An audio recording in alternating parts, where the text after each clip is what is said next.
testing is integral to the success of any electronic design. So Keysight is one of the big players in this area. What are some of the challenges that designers are having these days in terms of integrating tests? If I were to summarize, I would say signal access and probing is the biggest challenge today. How do you make your measurements and capture the signals that you want to observe when this is inside a package?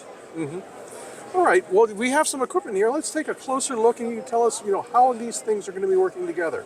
Sounds good. Let's take a closer look at a typical setup of equipment that you might use to do chiplet testing. In this example, we have two pieces of instruments. This is a bit error rate tester, a BERT we call it. This is a traditional high-speed sampling oscilloscope. So the bit error rate tester, it's a pattern generator combined with a special receiver error detector. On the screen here, we have the control software because there's no controls on the front panel. So the software here allows us to tune, adjust, modify any special characteristics that we want in the signal such that we can really stress the device, inject test signals, and then measure the response. It's a stimulus response type test with this generator.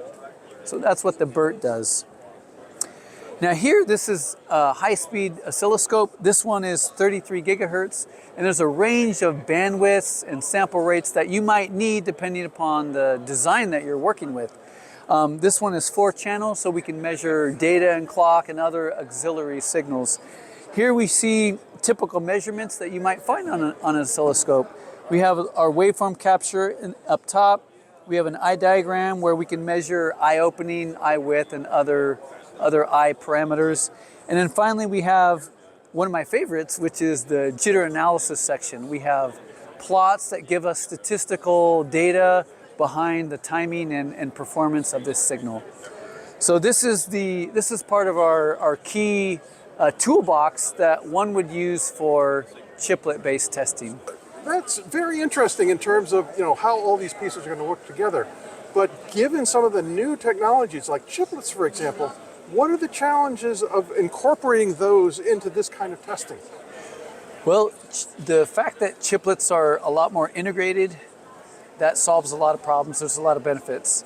But from observability standpoint, as I mentioned earlier, getting access to those signals is going to be a challenge. And you know what? The chiplets are getting smaller and smaller. So how do we do this? This is something that will keep Keysight busy for many years going forward.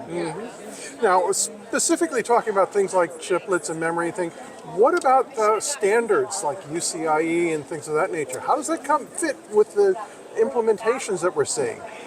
That's a good question. One key part of the standardization of chiplets is this concept of golden die.